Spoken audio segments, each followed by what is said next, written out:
Con el inicio del conflicto entre Israel, Estados Unidos e Irán o Persia, comenzó a circular en redes sociales esta publicación o esta idea que retoma el Centro Cultural Cruzada. Nuestra Señora de Lourdes profetizó una guerra contra el Islam, su destrucción y una segunda edad de oro de la humanidad. Esto se publicó el 27 de febrero del año 2025, por lo que no es de oportunidad en este 2026. En 1958, la Santísima Virgen se apareció a Santa Bernadette Soubirous. Se ha dado a conocer este mensaje inédito en partes sobre un enfrentamiento contra el Islam, una gran destrucción y conversión de los pueblos árabes al cristianismo. Por su carácter de extrema importancia, se transcribe aquí para estar atentos al curso de los acontecimientos, con la confianza de la victoria del cristianismo. Veamos una parte inédita del mensaje de Lourdes a Santa Bernadette Soubirous. La Santísima Virgen María me ha dicho que a finales del siglo XX llegará también el fin de la era de las ciencias. Una nueva era de fe comenzará sobre toda la tierra. Se comprobará que Dios es quien ha creado el mundo y al hombre. Será el principio del fin de las ciencias, de la creencia que tienen los hombres en ella. Millones de hombres se volverán de nuevo hacia Cristo y el poder de la Iglesia será mayor que nunca. La razón por la que muchos hombres se apartarán de los científicos será la actitud arrogante de los doctores que trabajan en la realización de una criatura producto del cruce entre hombre y animal. Los hombres sentirán en lo más hondo de su corazón que esto es algo injustificable. En un primer tiempo no se sabrá impedir la creación de estos monstruos, pero los científicos serán finalmente cazados como una jauría de lobos. En vísperas del año 2000 se asistirá a un choque entre los adeptos a Mahoma, los islámicos y las naciones cristianas. Tendrá lugar una horrible guerra en la que perderán la vida 5.6 millones de soldados y una bomba muy destructiva será lanzada sobre la ciudad de Persia. Pero al final vencerá el signo de la cruz y todos los musulmanes se convertirán al cristianismo. Seguirá un siglo de paz y de bienestar, pues todas las naciones depondrán las armas. Seguirá una gran riqueza, pues el Señor derramará su bendición sobre los creyentes. En toda la tierra no quedará ni una familia que viva en la pobreza o sufra de hambre. A un hombre de cada 10, Dios le dará el poder de curar las enfermedades de los que piden ayuda. Después de estos milagros, se escucharán los gritos de júbilo de un gran número de personas. Un gran número de personas, el siglo XXI, será denominado la segunda edad de oro de la humanidad. Curiosamente, el presidente de los Estados Unidos, Donald Trump, ha denominado en repetidas ocasiones a su gobierno como una nueva edad dorada de los Estados Unidos de Norteamérica. ¿Tendrá esto relación? ¿Será esto verdad? Vamos a indagar un poco más. Que habrá una guerra en Oriente Medio en la que se lanzará una bomba muy destructiva sobre una ciudad de Persia. Mira, se me fue la carne de gallina. ¿Qué es Persia? Irán. Que habrá más de 5 millones de muertos por una bomba muy destructiva lanzada sobre una ciudad de Persia. Esto lo dijo la Virgen en Lourdes. ¿Qué te parece? ¿Qué te parece? Esto lo publica la señora Pilar Gutiérrez y vamos a ver qué canal lo está difundiendo, cuál es su fuente también. Esto se publicó hace 7 meses. No es con motivo del conflicto, pero se ajusta al conflicto. Creo poder confirmar que se trata de la misma persona. El periódico El País intenta demonizar precisamente a una mujer que reconoce el trabajo del general Francisco Franco, que derrotó el comunismo internacional en España. La columna de Eneco Ruiz Jiménez dice: franquismo fresh en Telecinco. La gran estrella de la televisión española este verano ha sido una facha, o sea, se refiere a ella como un fascista, como una fascista. No facha como adjetivo de comodín para insultar a cualquiera con quien no comparta su opinión, pues francamente eso parece, ¿no? Sobre todo viniendo de Grupo Prisa. Y después, con ínfulas de ser alguien culto, cita el diccionario de la Real Academia de la Lengua Española y dice: número 1, fascista; 2, de ideología reaccionaria. De modo que reaccionar, bueno, pues es el principal delito de la señora, según este izquierdista. Ella es Pilar Gutiérrez, líder de la Asociación Franquista Movimiento por España, y se ha pasado estas vacaciones cara al sol del plato que más calentaba, defendiendo a Franco donde le diera una pantalla compartida. ¿Por qué sería ilegítimo defender algo que ella vivió, algo que ella conoció? El periódico El Mundo, que no salimos mucho del izquierdismo, dice: Pilar Gutiérrez, la señora franquista, organiza una rave revival, una tocada de música electrónica, una rave, ustedes saben qué es, ¿no? Se ha hecho famosa en la tele por defender al dictador Francisco Franco, así lo denominan ellos. Ahora organiza una fiesta para celebrar el movimiento Pilar Gutiérrez Vallejo, la vida liberal de la mujer más franquista de España. ¿Por qué vida liberal? No es una rave cualquiera. Pilar Gutiérrez, conocida como la mujer más franquista de España, se ha pronunciado el sábado 20 de julio. Queda en la memoria de todos los nostálgicos del franquismo, igual que ha marcado el día 18, día de la celebración del alzamiento nacional. Para ello ha organizado una fiesta para revivir, que tendrá lugar en la casa de la propia Pilar, una amplia finca ubicada en la sierra que heredó de su padre, ministro de Planificación y Desarrollo de Francisco Franco. Como toda rave, habrá juerga y alcohol, pero no solo eso. Según cuenta Loc Pilar, el motivo de la celebración es plural: conmemorar el Día del Alzamiento Nacional solo 2 días después del 83 aniversario y la paralización de la exhumación de los restos de Franco, que fue un asalto contra el Valle de los Caídos, para tratar de perturbar el eterno descanso del general Francisco Franco, como una venganza cobarde por parte de la izquierda y el comunismo internacional, que se vengan en un cuerpo sin vida. La organizadora quiere advertir a los advenedizos que solo podrán asistir aquellos que hayan participado activamente en contra de la exhumación y los que pertenezcan a la Fundación Francisco Franco o al Movimiento por España. Aunque Pilar reconoce a Locke que se necesita ayuda para organizar la fiesta porque son muchas cosas, no quiere que el montante de gente supere las 5 personas y que cualquiera que quiera emborracharse y cenar gratis acuda allí sin su permiso.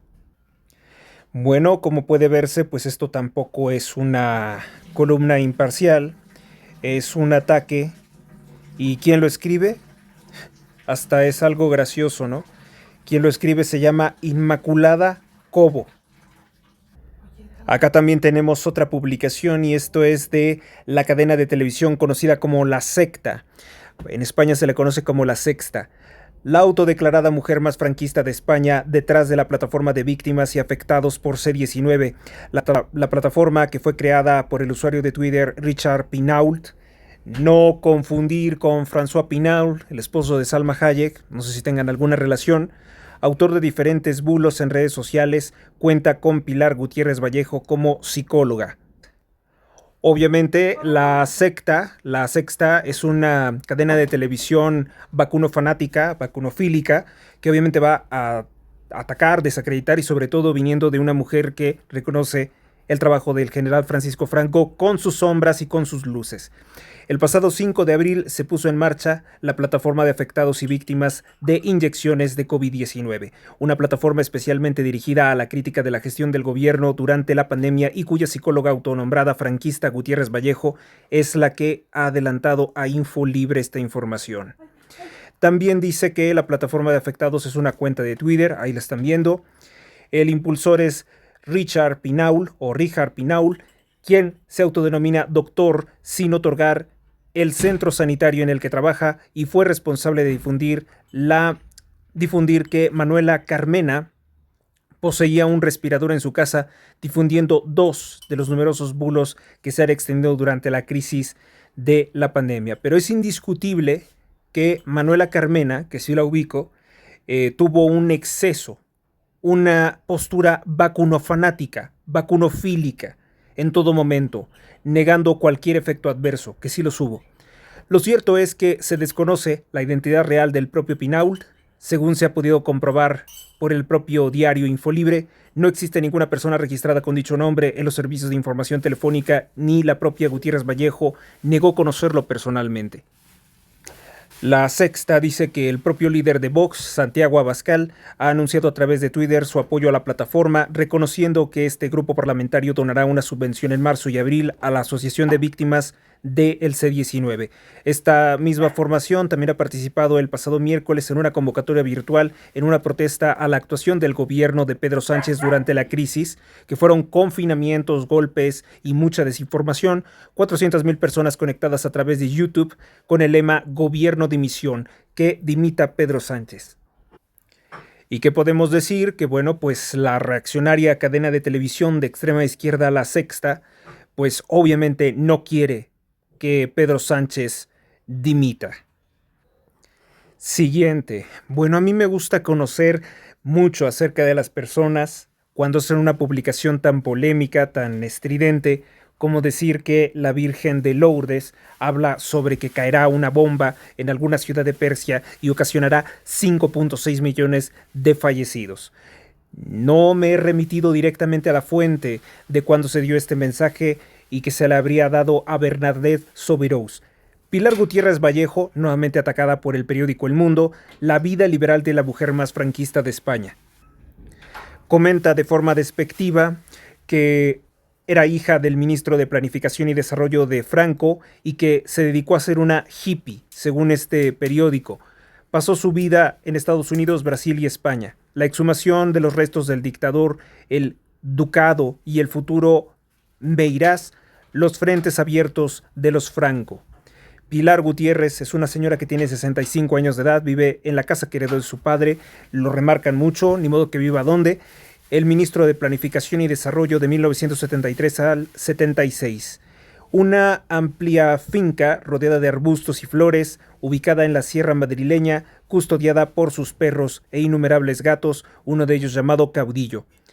La conocida como la mujer más franquista de España, a quien se rifan en los platos de televisión para vertir sus conservadoras opiniones, que eso es bastante extraño que la admitan en televisión, vive sola, aunque los fines de semana suele recibir una visita de su única hija Sandra.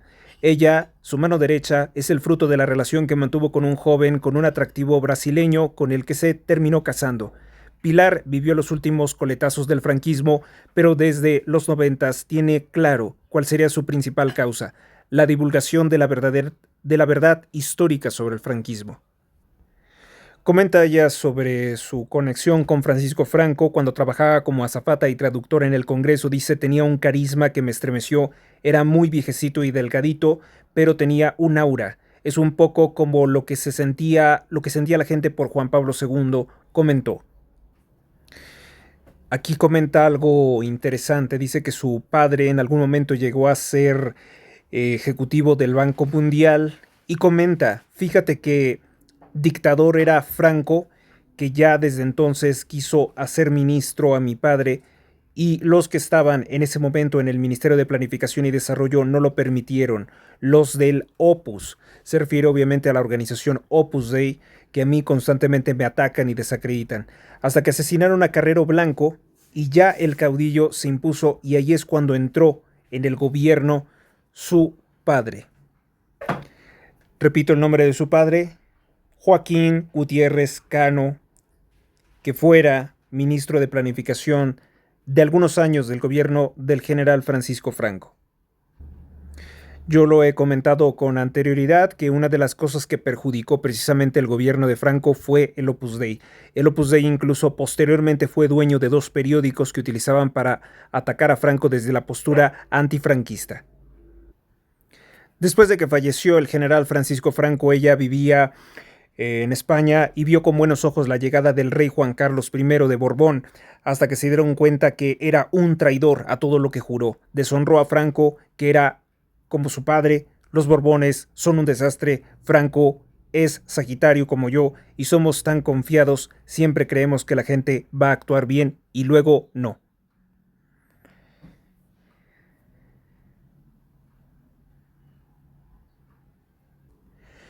Para finalizar, porque realmente no es todo importante en este artículo, bueno, pues se ha convertido en una influencer de más de 60 años. Habla sobre otros elementos históricos que los medios tienen cancelados. Dice que es una fiel creyente, pero que en su momento el Papa Francisco no presta ninguna atención. Vaya novedad, ¿no? El Papa Francisco hacía oídos sordos a todas las peticiones del mundo católico. No nos quiere contestar en cuanto a la vulneración del tratado internacional, no nos quiere ni recibir.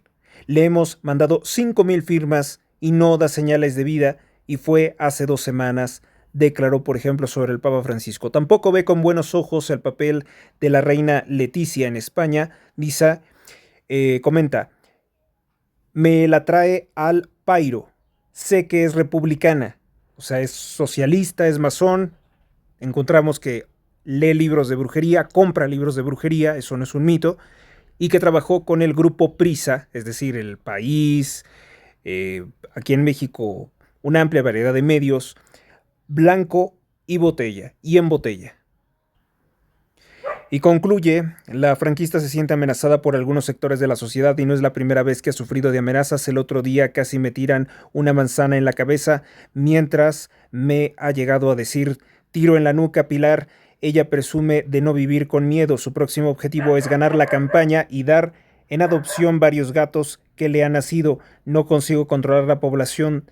Tengo unas gatas que son unas auténticas promiscuas, dijo para desenfadar la entrevista.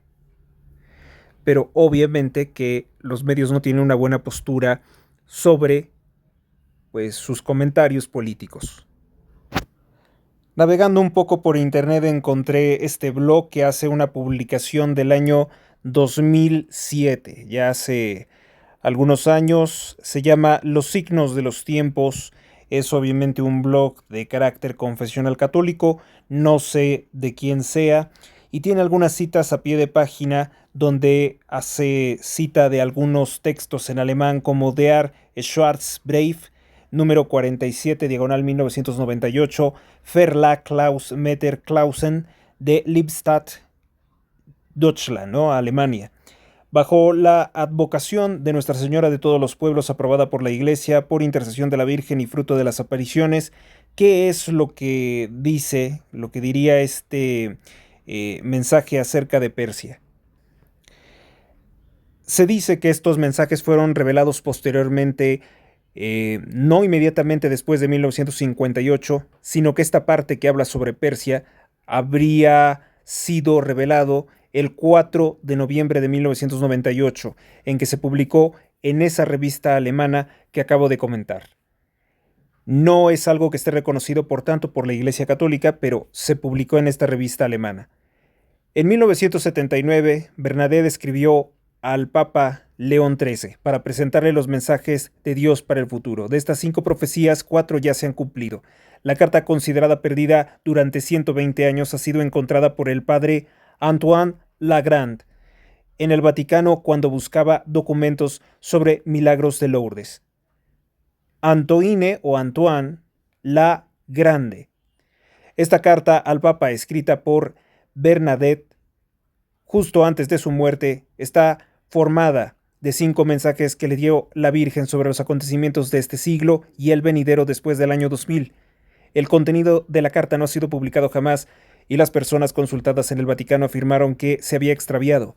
El padre Lagrande ha descubierto este escrito el mes de diciembre, supongo que mes de diciembre de 1997, en un armario metálico en el sótano de la Biblioteca del Vaticano. Se trata de 5 páginas distintas y cada una figura una revelación. Número 1. La primera profecía habla principalmente del desarrollo del santuario de Lourdes después de la muerte de Bernadette. Describe la expansión de Lourdes como un lugar de peregrinación y eficacia de la célebre fuente de curación. Cumplido, ¿no? 2. El mensaje anuncia una serie de descubrimientos científicos importantes como la explotación de la energía eléctrica, la bombilla, el gramófono y otros aparatos eléctricos. Cumplido, aunque no sabemos en qué sentido espiritual. 3. La tercera profecía se refiere a la toma del poder de Alemania por Hitler y el nazismo, el nacionalsocialismo, en los años 30, donde se producirá un hecho terrible y terminará con una guerra en la que estarán implicadas casi todas las naciones. 4. Los esfuerzos de los hombres por volar en el espacio son anunciados en el cuarto mensaje, anunciado igualmente por la Virgen de Ámsterdam. Alrededor de 1970, los americanos conseguirán el aterrizaje sobre la Luna, profecía cumplida en 1968.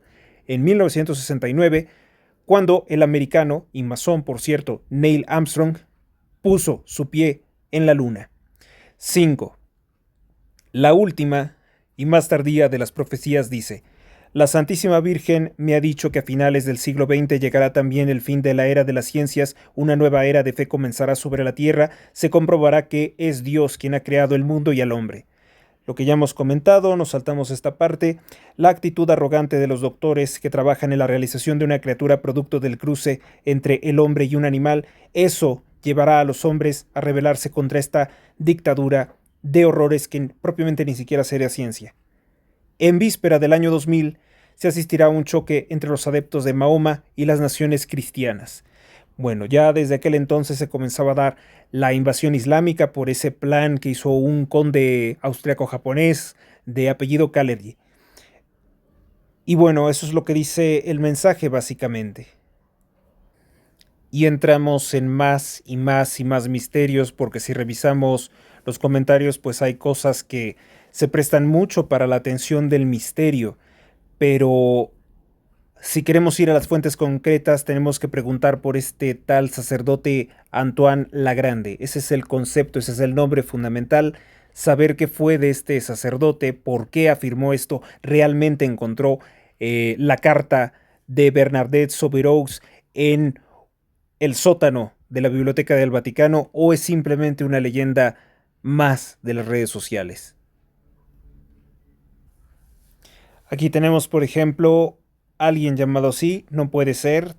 Era un filósofo cartesiano francés, un racionalista, mucho menos podría ser, que vivió entre los años de 1629 al 1699.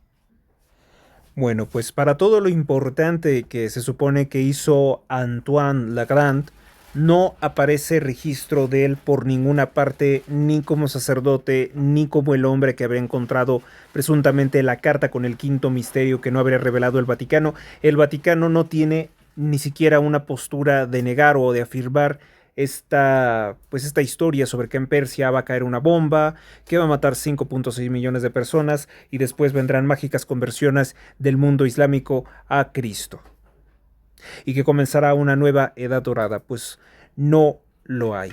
En el comentario anónimo de 2015, ya hace algunos años, dice Centuria número 1072, el año 1999, 7 meses, del cielo vendrá un gran rey de terror, resucitará el gran rey de Angolmois o Angolmoas, antes, después, Marte reinará por dicha, dice. Nostradamus nos habla de que vendrá del cielo y que provocará gran terror entre los humanos. Bueno, pues es que hablar de algo como Nostradamus, pues estamos muy lejos de Dios, ¿no? Si hablamos de algo como Nostradamus. Bueno, ya prácticamente me despido de este podcast que estoy elaborando desde mi teléfono celular. Disculpen si tiene poca calidad de audio. Pero comentar que a mí me gusta mucho ir precisamente a las fuentes, no quedarme con el relato que luego hay en las redes sociales. Hay personas que luego incurren muy fácilmente en creer cualquier publicación. Y pues parece ser que en este caso no pude encontrar con nada sólido, con nada que tenga fundamento, simplemente que hubo una revista por ahí de finales de la década de los 90, una revista alemana, que había publicado que un tal sacerdote de nombre Antoine Lagrande habría encontrado la quinta parte del supuesto secreto de la revelación de la Virgen de Lourdes. Esto ya hemos visto que es muy recurrente, ¿no? Se dice que también encontraron el secreto mensaje de la Virgen de Fátima. También se habla constantemente de secretos mensajes que el Vaticano habría ocultado y cosas realmente muy rocambolescas, como que asesinaron a la monja que tenía el mensaje y que la sustituyeron por una falsa. También, por ejemplo, pues vi esta publicación, no he tenido tiempo de revisarla. Lo vamos a hacer próximamente. Dice: Roma perderá la fe y será la sede del anticristo. Esto me lo han comentado personas también que han visto este mensaje. Sin embargo, para Valdemar Hernández Espien, Estepien asegura que eso fue una adulteración posterior.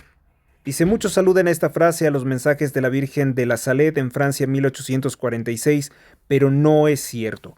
¿De dónde sale entonces? La frase proviene de la versión ampliada de Melanie, publicada en 1879 en Lecce, Italia, 28 años después de los textos originales. Esa versión es muchísimo más larga, contiene elementos apocalípticos, incluyendo profecías sobre el anticristo, y añade frases que no están en los textos de 1851 y que se entregaron a Pío IX. La Iglesia nunca aprobó esta versión de 1879. Se le habría entregado entonces a Pío IX, pero no la autorizó su autoridad apostólica. Sabemos que Pío IX no puede ser objeto de conspiraciones, de que fuera un masón infiltrado, de que fuera un hombre malvado, porque sabemos que Pío IX se enfrentó precisamente directamente a la secta Illuminati, al punto de que los masones, cuando fue su funeral, querían tirar en el fango su féretro. El obispo de Lace, donde se imprimió, declaró que la publicación se hizo sin su autorización. De hecho, fue puesta, cuando todavía existía, que no debió de dejar de existir, el índice de los libros prohibidos, el Index de los Librorum Prohibidos, y no tiene respaldo en los documentos originales. ¿Qué dice textualmente los textos de 1851? Alrededor de 2018-2019, gracias a David Murguía, el mariólogo Gian Matteo Roggio, se localizaron físicamente los archivos vaticanos de los manuscritos originales enviados al Papa Pío IX en 1851 y que en 1999 habían descubierto el padre Michel Corteville.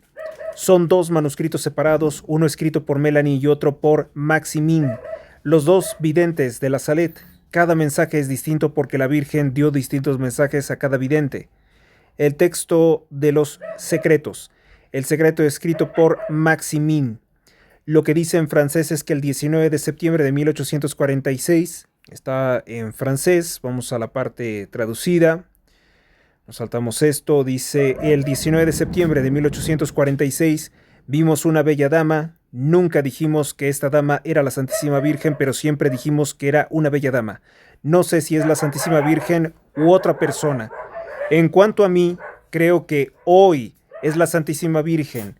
Esto es lo que esta señora me dijo. Si mi gente continúa, lo que te diré llegará antes. Si cambia un poco, será un poco más tarde. Francia se ha corrompido, dice, Francia ha corrompido el universo. Un día será castigada. La fe se extinguirá en Francia. 3/4 de Francia ya no practicarán la religión, la única verdadera, que sería el cristianismo, o casi no. La otra parte la practicará sin practicarla realmente, solamente de forma simulada, ¿no? Luego, después de eso, las naciones se convertirán, la fe se revivará en todas partes. Un gran país, ahora protestante, quizás se refiera a Estados Unidos, en el norte de Europa se convertirá. Con el apoyo de este país, todas las demás naciones del mundo se convertirán. Antes de que llegue todo eso, llegarán grandes desórdenes que la Iglesia y en todas partes. Luego, después de eso, nuestro Santo Padre, el Papa, será perseguido. Su sucesor será un pontífice que nadie espera. Luego, después de eso, vendrá una gran paz, pero no durará mucho tiempo. Un monstruo vendrá a molestarlo. Todo lo que te digo aquí llegará en el otro siglo, a más tardar en el año 2000. En el año 2000 todavía teníamos a Juan Pablo II, ¿no? Esto lo escribió Maxime Giraud. Ella me dijo que lo dijera algún tiempo antes. Mi Santísimo Padre, tu bendición sagrada para una de tus ovejas. Esto se dijo en Grenoble el 3 de 1851 o algo así. El secreto escrito por Melanie en francés. Y aquí nos saltamos toda la parte en francés. Secreto de la Santísima Virgen que me dio en la montaña de la Saled el 19 de septiembre de 1846. Secreto, Melanie, te diré algo que no le dirás a nadie. Ha llegado el tiempo de la ira de Dios.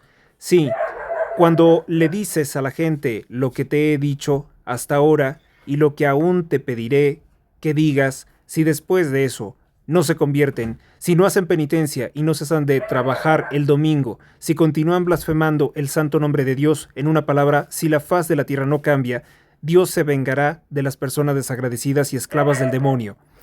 Mi hijo ha manifestado su poder. París está ciudad manchada por todo tipo de crímenes. Perecerá infaliblemente. Marsella será destruida en poco tiempo.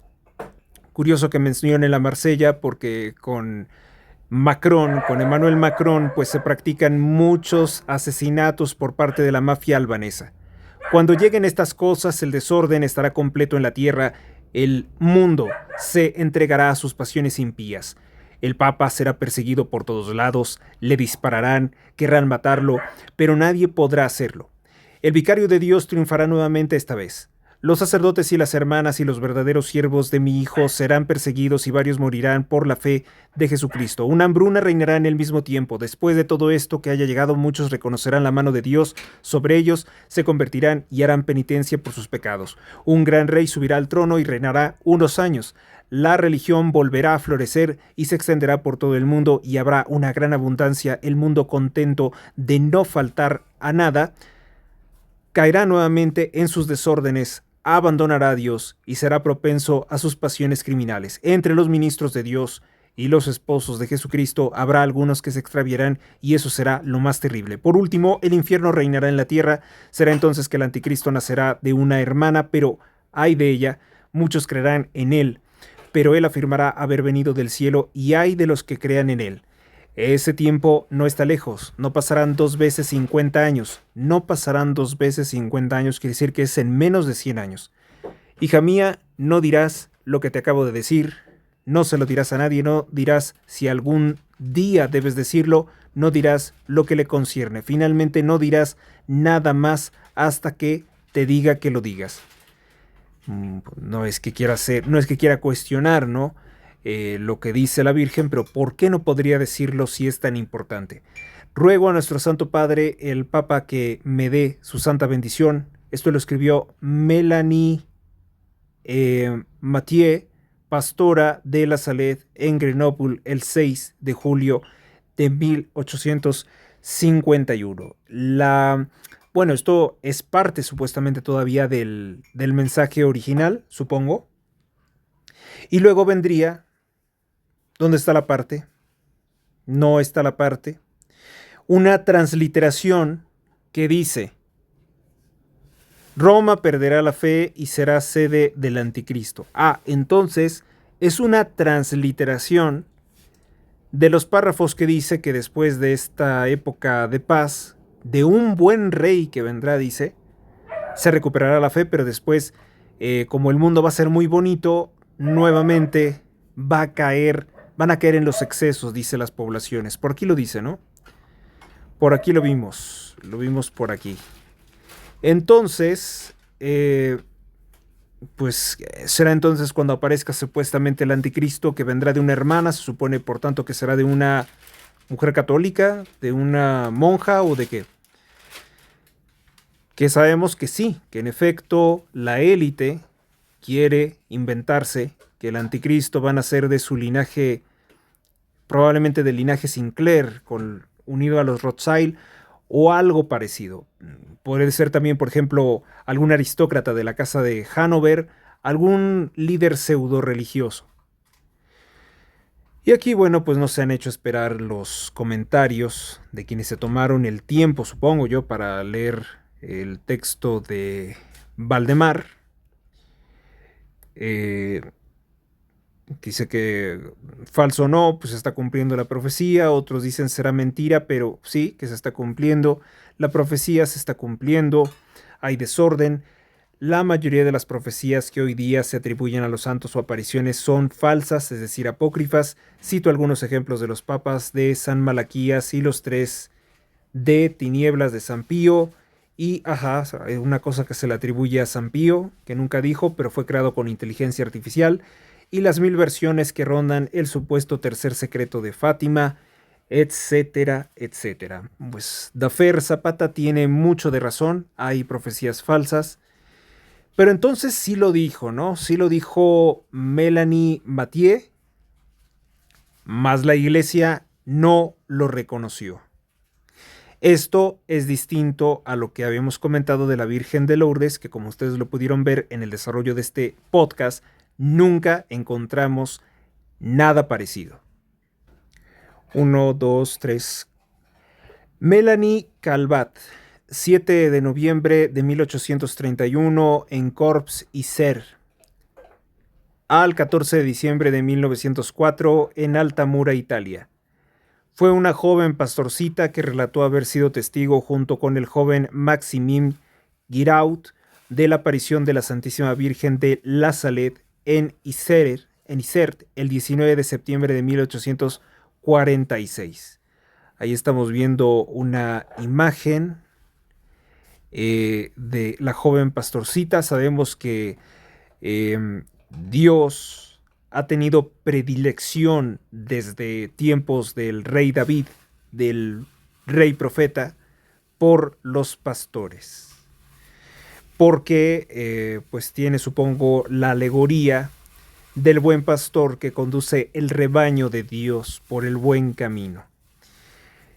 ¿Y qué nos comentan? Primera, que no se llama... Bueno, ¿por qué le decían Melanie Mathieu si era Melanie Calvat? En el registro civil fue registrada como Melanie Mathieu, como Jacques Mathieu, ¿no? Ese famosísimo historiador. Y también en el registro de bautismos. Nació en Corps in Isère. Fue la cuarta de 10 hijos. Su padre, Pierre Calvat, fue cantero y aserrador. Para alimentar a su numerosa familia, incluida a su esposa Julie Bernaut, no dudaba en aceptar cualquier trabajo que pudiera encontrar. La pobreza de la familia era tal que los niños pequeños a veces eran enviados a la calle a mendigar. Desde muy pequeña, Melanie era contratada por sus vecinos para cuidar a sus vacas en primavera de otoño de 1846. Trabajó para Jean-Baptiste en Ablandins, una de las aldeas de La Salette. El tener una vida así, lejos de su familia, la convirtió en una niña retraída, tímida, taciturna y siempre en guardia. Taciturno quiere decir que como que no sonreía mucho. Solo hablaba el dialecto regional de La Salette, el occitano. Como no asistió a la escuela, no recibió instrucción religiosa y no sabía leer ni escribir. Aunque no se crea, en Francia existían distintos dialectos y por eso me han comentado que muy probablemente mis ancestros de muy al norte de Francia hablaban como una especie de lengua media rara entre alemán y francés, que tendría también algunos elementos como de inglés, no sé por qué. Su vida cambió cuando tenía 15 años, el sábado 19 de septiembre de 1846, en la víspera de la fiesta de Nuestra Señora de los Dolores. Según el propio relato de Melanie, justo un día antes de la aparición, el viernes 18 de septiembre de ese mismo año, estaba sola como siempre cuidando el ganado de su amo. En los alrededores, a las 11 de la mañana, vio un niño de 11 años que se aproximaba a ella. Estas fueron las palabras que le dieron: por un momento tuve miedo, pues me parecía que todos debían saber que yo evitaba todo tipo de compañía. El niño se acercó y me dijo: niña, voy a ir contigo, soy de Corps. A estas palabras mi malicia natural se mostró y le dije: no quiero a nadie a mi alrededor, quiero estar sola. Pero él, siguiéndome, dijo: mi amo me envió aquí para que cuidara el ganado contigo. Vengo de Corps. Me separé molesta de él, dándole a entender que no quería a nadie a mi alrededor. Cuando estaba ya en cierta distancia, me senté en la hierba. Usualmente de esta forma hablaba a las florecitas o al buen Dios. Al cabo de un momento, ya estaba sentado el niño de 11 años detrás de mí, Maximino, y directamente me dijo: déjame estar contigo, me portaré muy bien. Aunque en contra de mi voluntad y sintiendo un poco la de lástima por Maximino, le permití que se quedase. Al oír la campana de La Salette para el Ángelus, le indiqué que elevara su alma a Dios. Se quitó el sombrero y se mantuvo en silencio por un momento. Luego comimos y jugamos juntos. Cuando cayó la tarde, bajamos la montaña y prometimos regresar el día siguiente para llevar el ganado nuevamente. El 19 de septiembre ella cuidaba el rebaño con Maximin Giraud y después de un rato decidieron tomar un almuerzo. Como era un día caluroso, se sentaron en la sombra. Después de un rato durmieron una siesta. Al despertar, Melanie se dio cuenta de que el rebaño no estaba. Entonces fueron rápidamente a buscar el ganado. Lo encontraron pastando plácidamente en los alrededores. De repente vieron aparecer una luz resplandeciente y una bella dama, que ellos dicen una bella dama, aunque no les confirmó que fuera la Virgen. Ellos la interpretaron como la Virgen, que estaba sentada en una enorme piedra. Tenía el rostro entre sus manos y lloraba amargamente. Melanie y Maximino estaban atemorizados, pero la señora, poniéndose lentamente de pie y cruzando suavemente sus brazos, les llamó hacia ella y les dijo que no tuvieran miedo. Agregó que tenía grandes e importantes noticias que comunicarles. Sus suaves y dulces palabras hicieron que los jóvenes se acercaran apresuradamente. Melanie cuenta que su corazón deseaba en ese momento adherirse a la bella señora. La Santísima Virgen de la Salet les envió el mensaje a los niños, que se lo dieran a todos, recibiendo el mensaje diferente cada uno de ellos, un mensaje personal. Ya por la tarde Melanie informó a sus amos de lo ocurrido. La viuda Pra, viuda conocida como Carón, le dijeron que había visto a la Virgen María. Ella les instó a los niños a que contaran todo al cura de la Salet, lo cual hicieron al día siguiente por la mañana, el domingo 20 de septiembre de 1846. El cura lloró de emoción y tomó nota de todo lo que le contaron los niños. Llorando habló del hecho en el sermón de la iglesia de la Notre Dame, en la mismísima iglesia de París, la catedral de París. La Virgen les dijo a los pastorcitos, entre otras cosas, lo siguiente: que la mano de su hijo era tan fuerte y pesada que ya no podía sostenerla. O sea que ella como que ya no podía refrenar a Dios en algún castigo, ¿no? A menos que la gente hiciera penitencia y obedeciera las leyes de Dios, si no, tendrían mucho que sufrir. La gente no observa el día del Señor, o sea, la gente sigue trabajando en domingo y no van a misa. Continúan trabajando sin parar los domingos. Tan solo unas mujeres mayores van a misa en el verano, y en el invierno, cuando no tienen más que hacer, van a la iglesia para burlarse de la religión. El tiempo de Cuaresma es ignorado. Los hombres no pueden jurar sin tomar el nombre de Dios en vano. La desobediencia y el pasar por alto los mandamientos de Dios son las cosas que se hacen que la mano de mi hijo sea más pesada. Ella continuó conversando y les dijo una terrible hambruna y escasez. Dijo que la cosecha de las patatas se había echado a perder por esas mismas razones el año anterior. Cuando los hombres encontraron las patatas podridas, juraron y blasfemaron contra el nombre de Dios aún más. Les dijo que ese mismo año la cosecha volvería a echarse a perder y que el maíz y el trigo se volverían polvo al golpearlo. Las nueces se estropearían, las uvas se pudrirían. Después la señora comunicó a cada joven un secreto que no debían de revelar a nadie, excepto al Santo Padre, en una petición especial que él mismo les haría. El obispo de Grenoble, Monseñor Philibert Bruyllart, nombra a varios comités para examinar los hechos. El primero se creó en el 1846, en diciembre, compuesto por profesores de Seminario Mayor de Grenoble y titulares de otros cánones. Esa comisión concluye que es necesario un examen adicional para emitir un juicio. De julio a septiembre de 1847, un año después, se llevó a cabo una nueva investigación dirigida por dos miembros de la comisión de Chanoine-Orcel, superior del Seminario Mayor, y Canon Rousselot. Una conferencia sobre el tema se lleva a cabo en la residencia del obispo en noviembre-diciembre de 1847. 16 miembros de los vicarios generales de la diócesis, los sacerdotes de la parroquia de Grenoble y los canónigos titulares se reúnen en presencia del obispo. La mayor parte concluye que es auténtica la aparición después de examinar el informe de Rousselot y Orcel. Además, el obispo de Sens ha examinado con mucho cuidado 3 curas atribuidas a la Señora de la Salet, a la Virgen de la Salet, que ocurrió en la ciudad de Avalon. El ordinario del lugar, Monseñor Melonjoly, reconoce el 4 de mayo de 1849 como milagrosa uno de 3 curaciones que ocurrieron el 21 de noviembre de 1847. Desde el 47, Monseñor Bruyllart está tan convencido de la realidad de la aparición. Al año siguiente autoriza la publicación del informe de Rousselot, que confirma la realidad de la aparición. En su carta de aprobación impresa forma De prefacio, el obispo de Grenoble declara que comparte la opinión de la mayoría del comité que adoptó las conclusiones del informe. Sin embargo, el cardenal Bonland, arzobispo de Lyon, cuyo obispado en Grenoble es sufragáneo, sospecha. ¿Qué es esto de sufragáneo?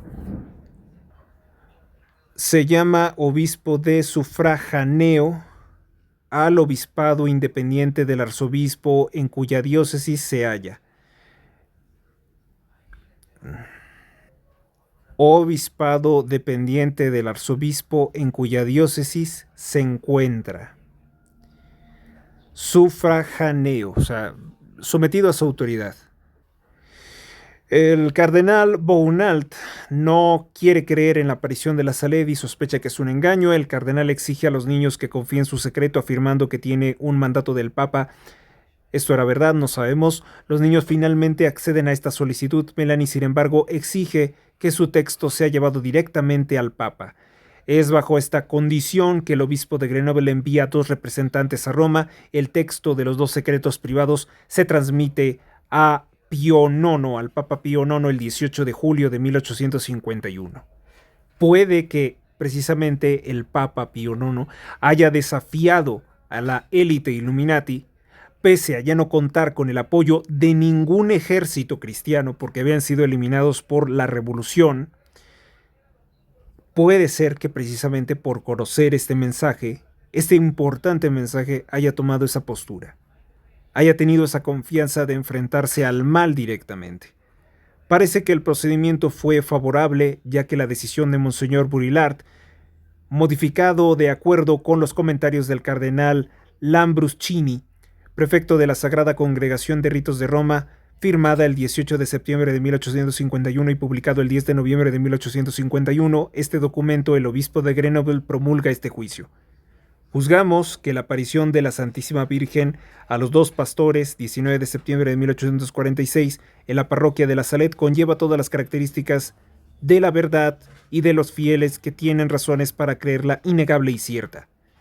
Los motivos de la decisión, que se basan en el trabajo de Rousselot y en la Comisión de 1847, son la imposibilidad de explicar de manera humana los eventos, milagros y curaciones, frutos espirituales de la aparición y conversiones, y finalmente las legítimas expectativas y deseos de gran número de sacerdotes y fieles.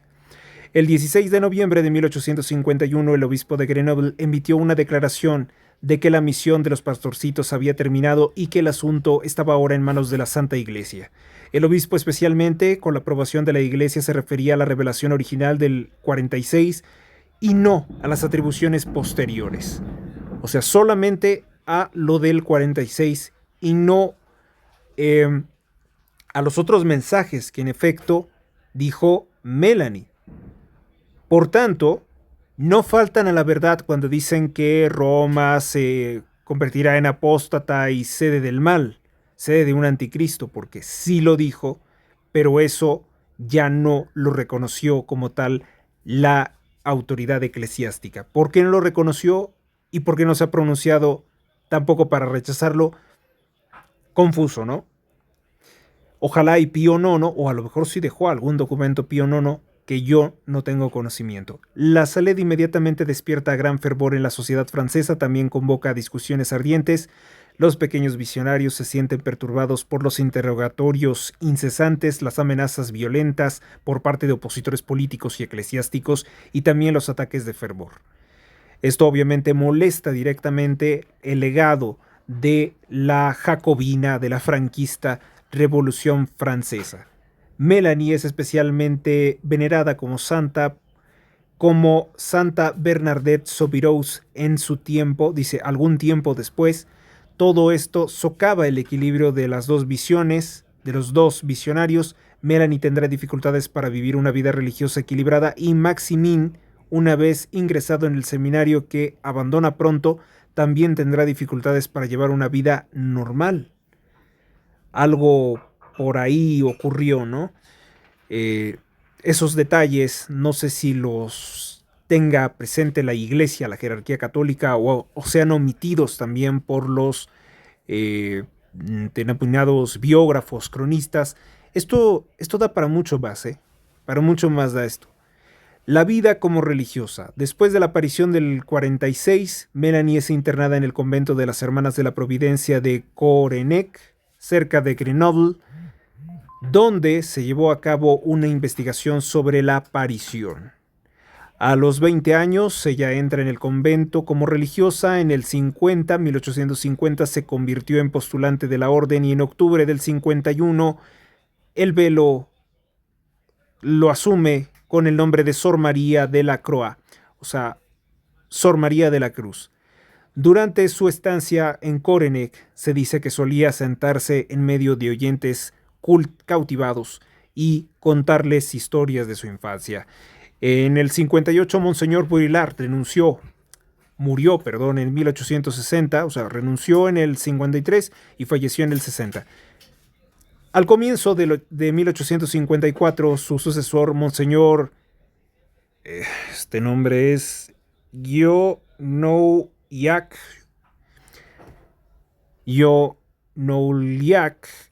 le niega a Melanie el permiso de seguir trabajando sin pensar suficiente en lo ya avanzado.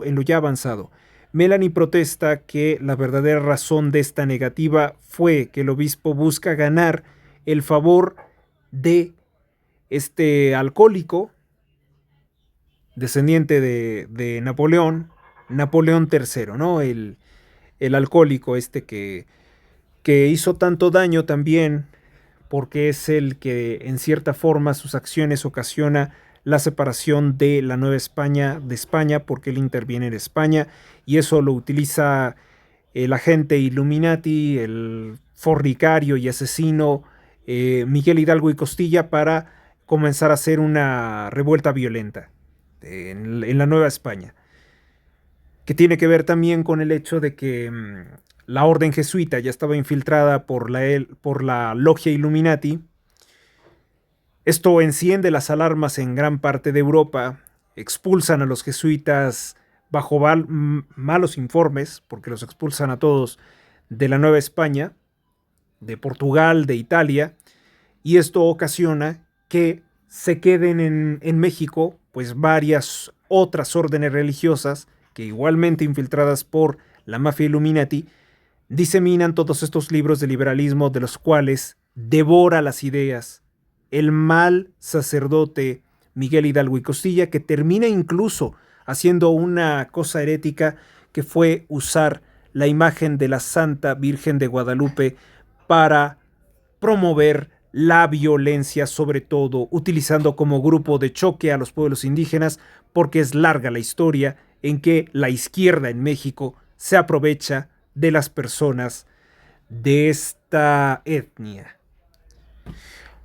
Con resultado de esta negativa, a Melanie se le permite oficialmente ir a un convento dirigido por las Hermanas de la Caridad. Bueno, antes de seguir, nos quedamos con esto, ¿no?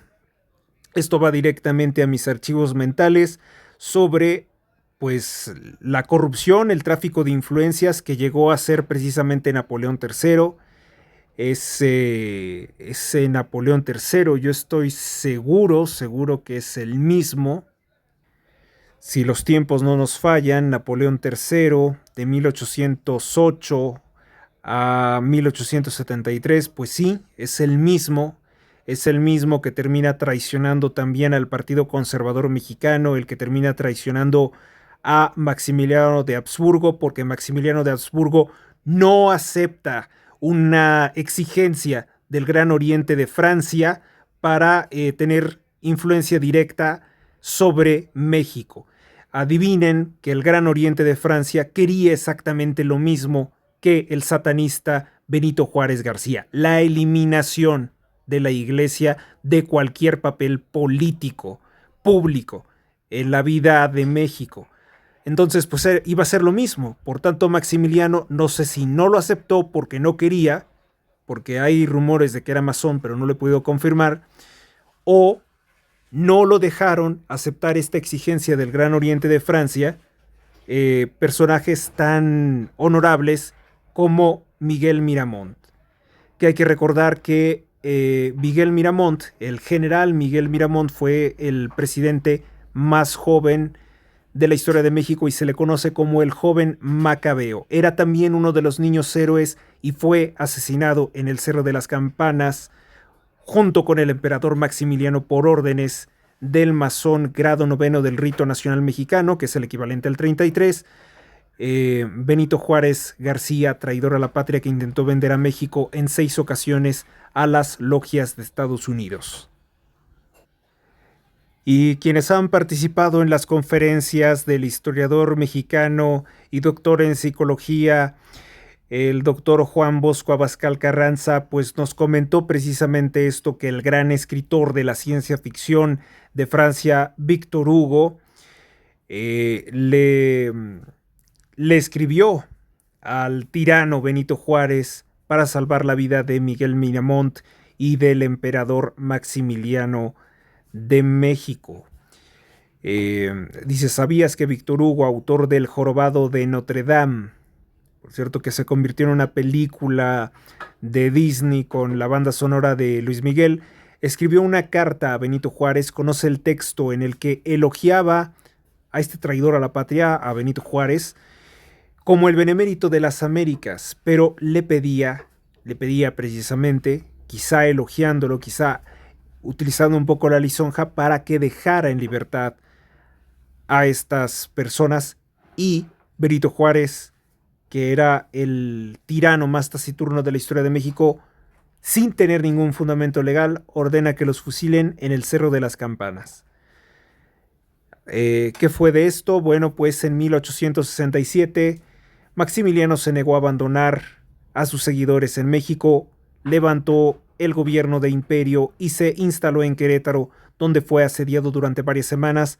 Al pasar los días y debido al asedio, Maximiliano decidió huir de México, infiltrado entre las líneas enemigas. Sin embargo, el coronel Miguel López lo traicionó al ser sobornado por los republicanos para abrir una puerta y el ejército republicano de Juárez pudiera capturarlo a él, al general Miguel Miramont, Márquez, Leonardo y Tomás Mejía. Entonces, cuando los apresan en Querétaro, ciudad tomada el 15 de mayo de 1867, Maximiliano fue capturado y tras un consejo de guerra le condenaron a muerte. Después de esta decisión, muchos de los jefes de las casas gobernantes de Europa y otras personalidades como el Illuminati, perdón, me estoy confundiendo, pero era un revolucionario también, Giuseppe Garibaldi y Víctor Hugo, escribieron cartas para intentar salvarle la vida, pero Juárez se negó a quitarle la pena de muerte. Creyó que de esta forma se lanzaría un mensaje a los mexicanos, ¿sí? El mensaje de un asesino y dictador violento que se dedicó a robar durante 12 años, diciendo que no toleraría ningún gobierno impuesto por gobiernos extranjeros, lo cual es una semejante incoherencia, necedad, porque Juárez estaba precisamente siendo impuesto en México por la masonería Illuminati de los Estados Unidos de Norteamérica. La carta de Víctor Hugo, el autor de Los Miserables, quien estaba en contra de la pena de muerte, llegó un día después de que Maximiliano fuera ejecutado. La misiva decía lo siguiente. Dice, usted ha igualado a John Brown. La América actual tiene 2 héroes, John Brown y usted. John Brown por quien la esclavitud ha muerto, usted por quien la libertad vive. México se ha salvado por un principio y por un hombre. El principio es la república, el hombre es usted. De lo demás, la suerte de todos los atentados monárquicos es terminar abortando. Toda usurpación comienza por Puebla y termina por Querétaro. En 1863 Europa se abalanzó contra América, 2 monarquías atacaron su democracia. Una vez un príncipe, otra con un ejército. El ejército llevó al príncipe. Entonces, el mundo vio este espectáculo. Por un lado, un ejército, el más aguerrido de Europa, teniendo como apoyo una flota tan poderosa en el mar como lo es él en tierra.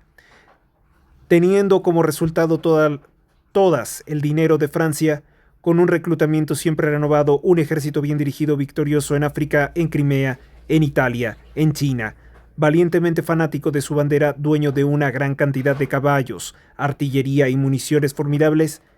Del otro lado, Juárez. La otra parte de la carta dice, por un lado, dos imperios, por otro, un hombre con otro puñado de hombres, un hombre perseguido de ciudad en ciudad, de pueblo en pueblo, de bosque en bosque, en la mira de los infames fusiles de los consejos de guerra, acosado, errante, refundido en las cavernas como una bestia salvaje, aislado en el desierto, por cuya cabeza se paga una recompensa, teniendo por generales algunos desesperados, por soldados algunos harapientos, sin dinero, sin pan, sin pólvora, sin cañones, los arbustos de las ciudadelas, aquí la usurpación llamada legitimidad, allá el derecho llamado bandido. La usurpación, casco bien puesto y espada en mano, aplaudida por los obispos, empujado ante sí y arrastrado detrás de sí todas las legiones de la fuerza. El derecho solo y desnudo. Usted el derecho, acepto el combate. La batalla de uno contra todos, dice, duró 5 años. A falta de hombres, usted usó como proyectiles las cosas. El clima terrible vino en su ayuda, tuvo usted por ayudante al sol.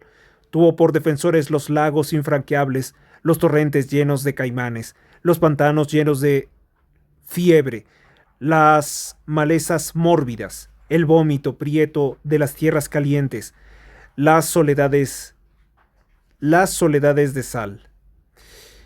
Bueno, es indiscutible que Víctor Hugo pues era un gran escritor, pero lamentablemente muchas de estas cosas aplicadas a un asesino como Juárez, financiado por la banca estadounidense, pues no eran reales, ¿verdad? Pero bueno, vamos a seguir porque es exquisito este texto, está muy bien adornado. Las soledades de sal. Por cierto, hablando de los juchitecos, Benito Juárez los asesinó para quedarse con Salina Cruz. Las vastas arenas sin agua y sin hierba, donde los caballos mueren de sed y de hambre. La gran planicie severa de Anáhuac, que se cuida con su desnudez, como Castilla. Las planicies con abismos y siempre trémulas por el temblor de los volcanes, desde el de Colima hasta el Nevado de Toluca. Usted pidió ayuda a sus barreras naturales, la esperanza de las cordilleras, los altos diques basálticos, las colosales rocas de Porfidio.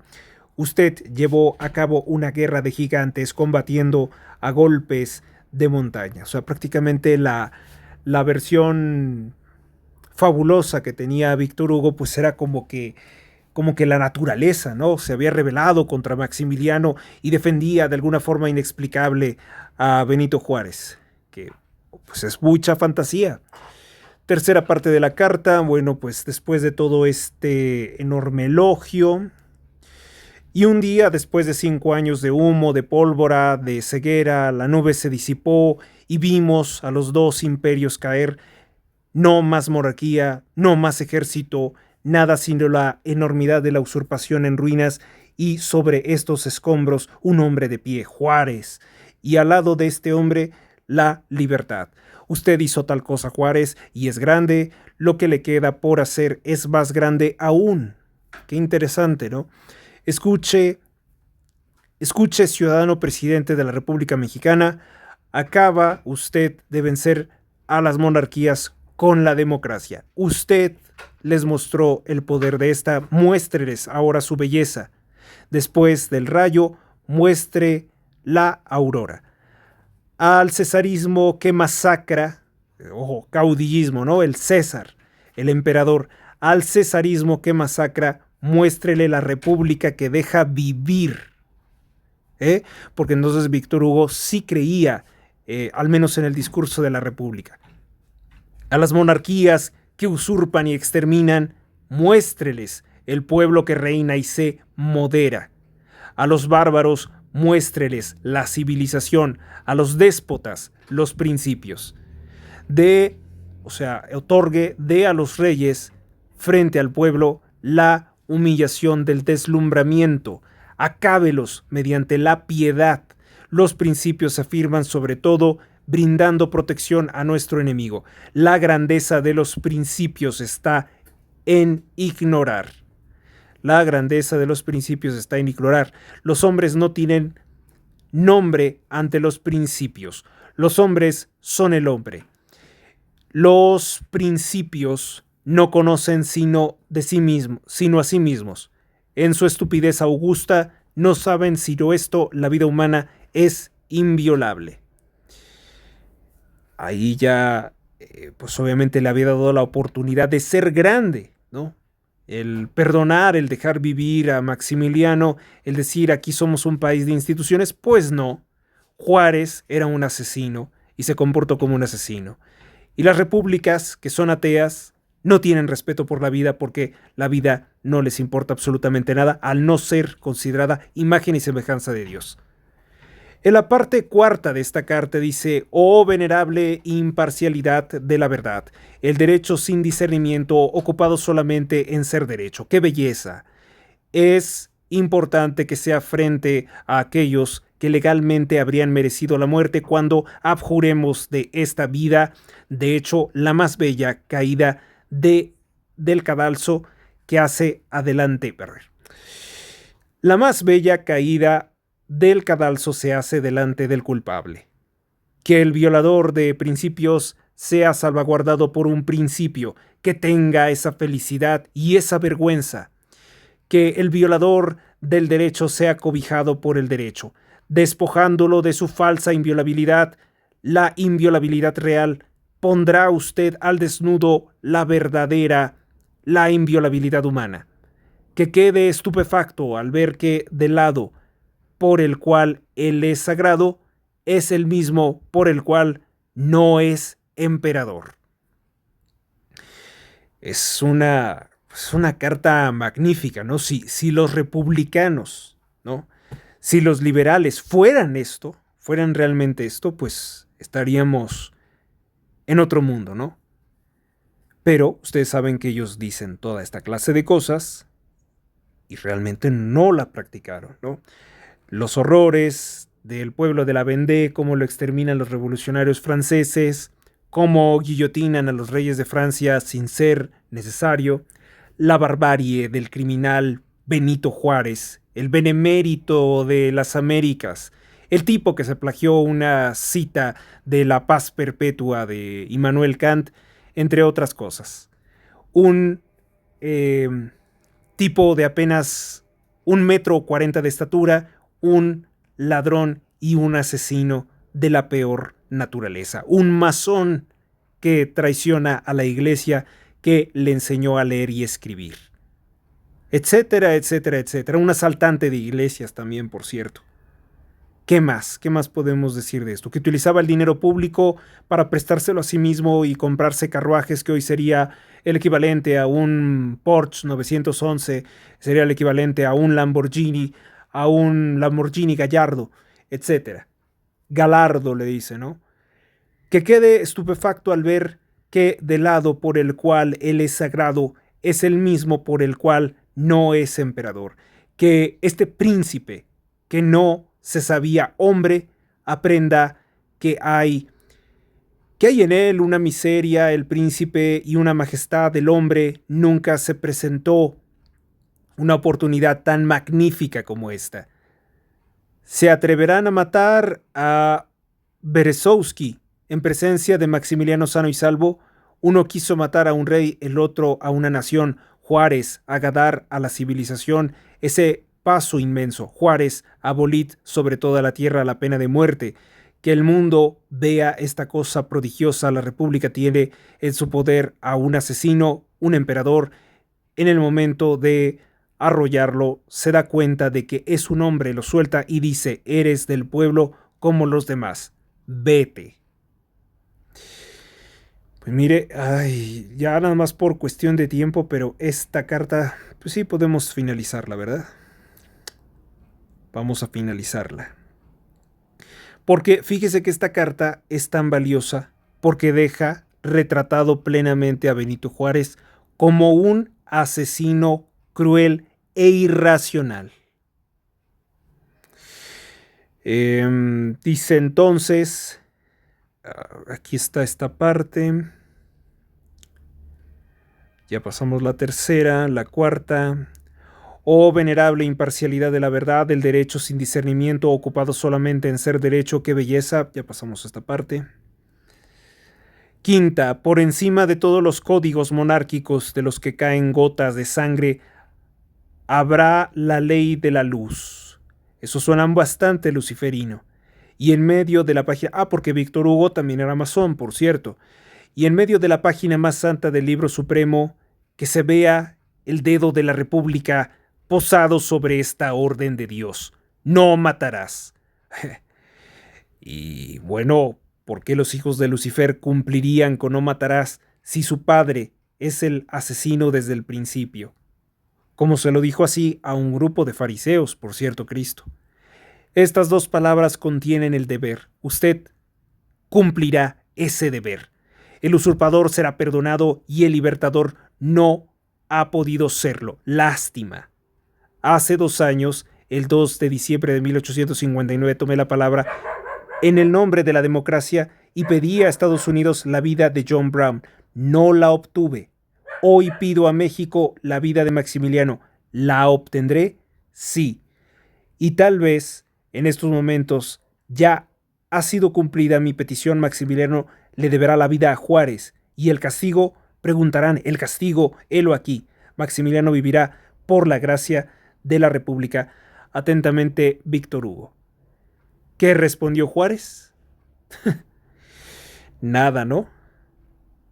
Y asesinó a Maximiliano y a un niño héroe, al niño héroe Miguel Miramont. Juárez, para reelegirse en una ocasión, se inventará todo el rollo de los niños héroes. Que sí hubo, evidentemente, cadetes o soldados defendiendo el heroico Colegio Militar Palacio de Chapultepec, que por cierto fue tomado por los estadounidenses por las mismas traiciones y por la misma incompetencia de los generales masones, pero obviamente no es toda esa telenovela del tipo que se arrojó con la bandera. Y luego, 100 años después, en 1947, el pésimo presidente Miguel Alemán Valdés, que inventó tantas mentiras como que encontró los restos de Cuauhtémoc, se inventará que encontró unas calaveras por ahí y que eran las de los niños héroes. Y eso lo hizo únicamente para tratar de ocultar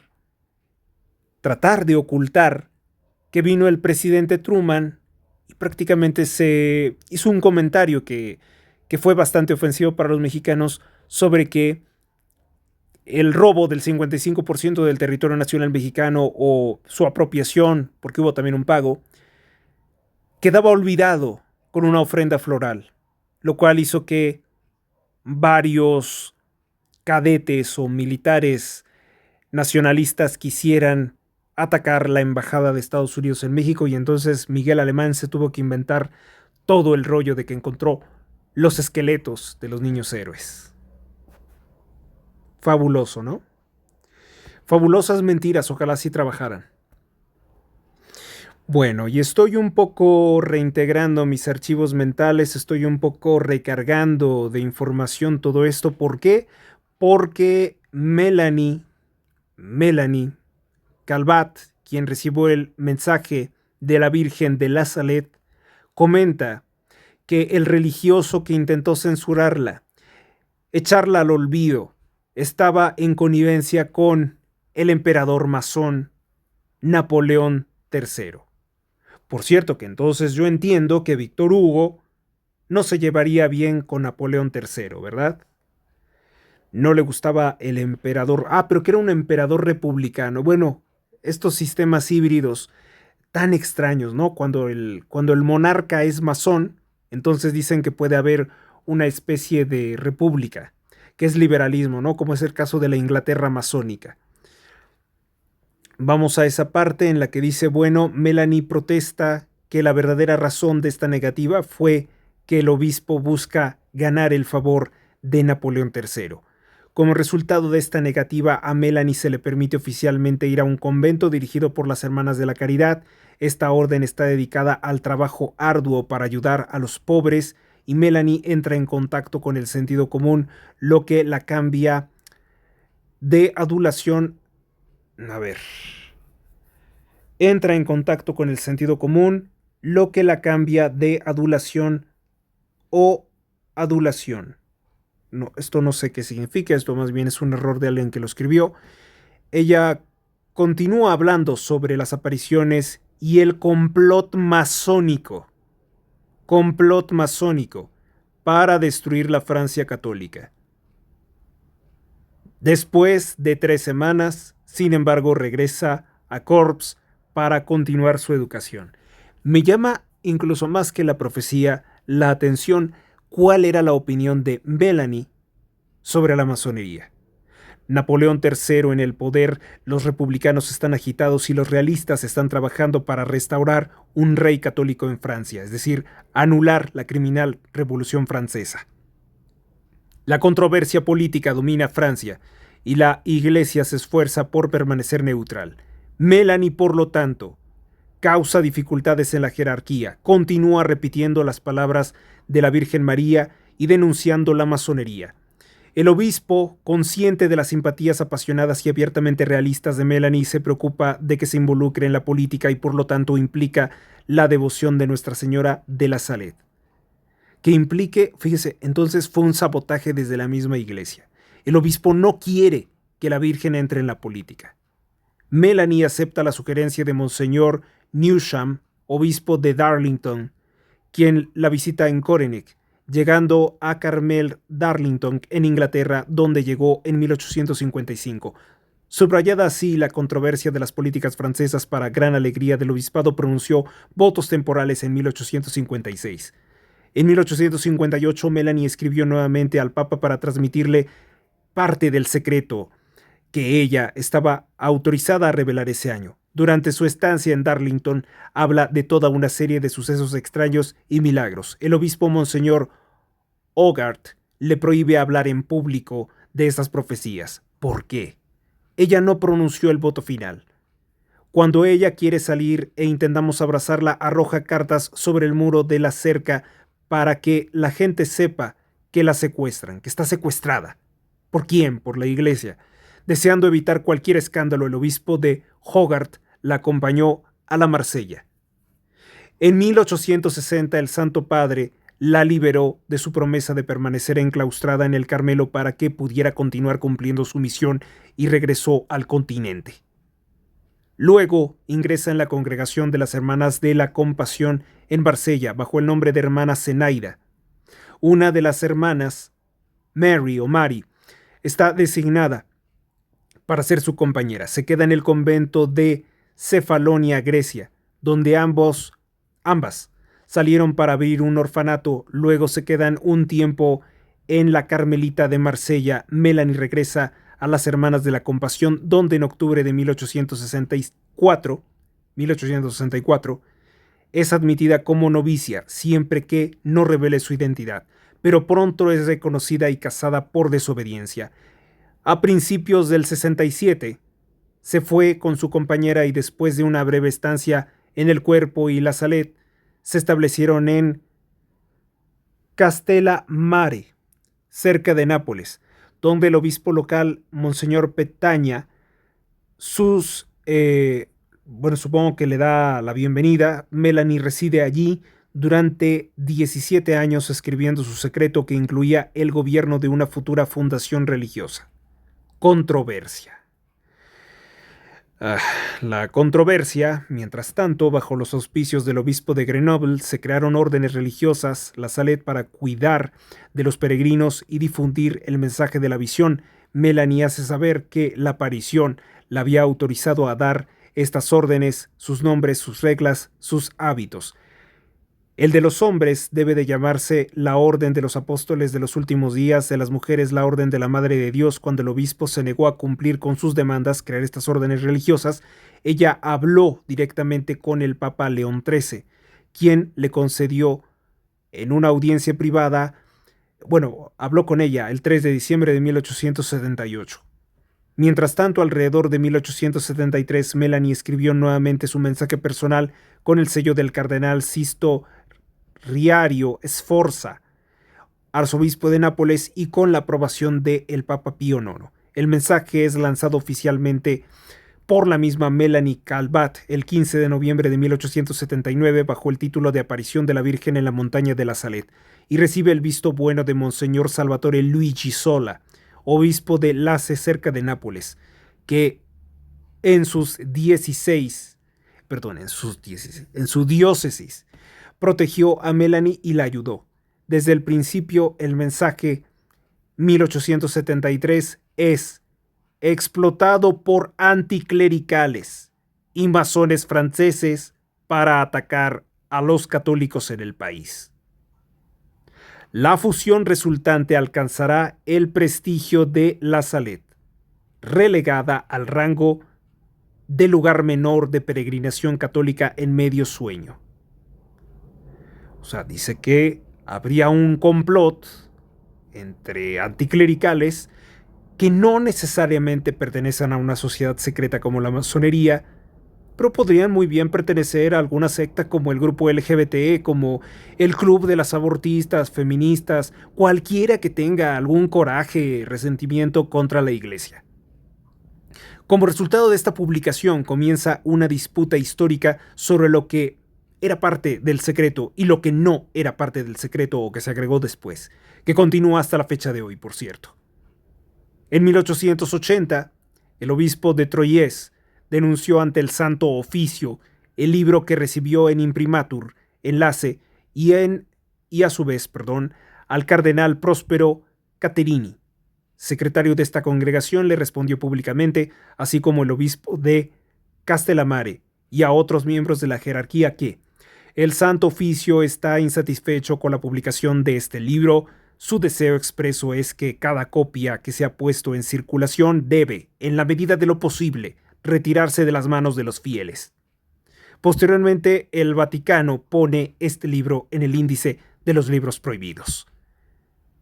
Melanie se muda a Cannes, luego a Chalon-sur-Saône, buscando crear una comunidad en el patrocinio de Canon Brands Amiens. Ella tiene una disputa con Monseñor Perrault, el obispo de Autun, sobre el legado que se le dio para ayudar a la fundación. En 1892, después de vanos esfuerzos por establecer la orden religiosa de la Madre de Dios, tanto en Italia como en Francia, Melanie regresó a Lace, Italia. Ella se fue a Messina, en Sicilia, por invitación de Aníbal di Francia, quien le confió por un periodo limitado de un año la dirección y el rescate de la comunidad religiosa que había en Messina y cuya remoción es decidida el 14 de septiembre de 1897. Por fin lleva a cabo esta misión. Después de unos meses en la región de Piamonte, es invitada a establecerse en Allier por parte del padre Gilbert Comte, sacerdote de Dieu, muy aficionado a las profecías políticas y religiosas. Aquí es donde termina una autobiografía más bien artificial. ¿Quién dice esto? No lo sé. En 1901, Gilbert Comte publicó la versión personal del secreto prohibido de Melanie con el título de Le Grand Coup, con su fecha probable, dirigido a Napoleón Bonaparte, contra Napoleón Bonaparte, un masón, un tirano, y para los Borbones o contra los Borbones. Se reimprime de Nevarientur en Lyon en 1904, unos meses antes de la muerte de Melanie. Este libro también está incluido en el índice de libros prohibidos por la Iglesia. Entre el 18 y el 19 de septiembre de 1902, Melanie visita la montaña de la Salet por primera vez. Luego regresa a Altamura, cerca de Bari, en el sur de Italia, donde falleció la noche de entre el 14 y el 15 de diciembre de 1904. Melanie Calvat está enterrada al pie de la columna de mármol decorada con bajorrelieve que representa su bienvenida al cielo por la Virgen María. A lo largo de su vida difícil, Melanie se mantuvo pobre y piadosa, siempre fiel a su testimonio. Después de la muerte de Melanie, o sea, post-mortem, porque también hay una historia cuando las personas son grandes, cuando tienen impacto, se hablará mucho de ellas después de su muerte. En 1906, otra publicación de Comte titulada The Secret of Melanie y la crisis actual se publica en el índice también de los libros prohibidos. Que obviamente estas prohibiciones en teoría, quedan anuladas a partir, paradójicamente, del Concilio Vaticano II, ¿no? Que desaparece el índice. Estas decisiones de la Iglesia causan una gran perturbación en la mente de todos los católicos, por lo que la Iglesia está obligada a especificar qué parte sí y qué parte no está dentro del índice de libros prohibidos, confiando a Maximin y Melanie en 1846 por la Virgen, cuál sí y cuál no. Era bueno, pero se volvió herética. Prácticamente es lo que dice, ¿no? Que es controversial. Es sumamente controversial. Todavía se aprueba y que la prohibición solo se aplica a los últimos meses y particularmente a la edición de 1872 al 73, donde está inscrito que Roma perdería la fe y se convertiría en el asiento del anticristo. Bien podría ser esto creíble, ¿no? Después de ver al Papa Francisco con su agenda LGBT, con su idea de que la Iglesia sea una democracia, una secta sinodal, con su idea de combatir el cambio climático en vez de salvar almas, con su idea de socialismo o muerte, con su idea de que las vacunas son un acto de amor, cuando el acto de amor es muy distinto. No sé qué más pensar, no sé qué más mencionar, porque fue realmente un papa verdaderamente luciferino, siniestro, que por cierto era muy aplaudido por las logias masónicas y por todos los militantes del espectro arcoíris. En octubre de 1912, una declaración publicada en respuesta a una solicitud del cardenal Louis Luzon, Albert Lepidi, maestro del Palacio Sagrado, confirma esta aprobación del mensaje original de 1846.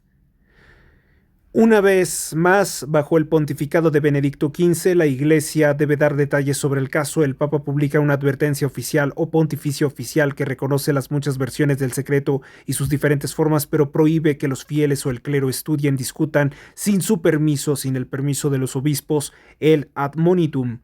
Afirma además que la prohibición de la Iglesia publicada bajo León XIII conserva su fuerza vinculante.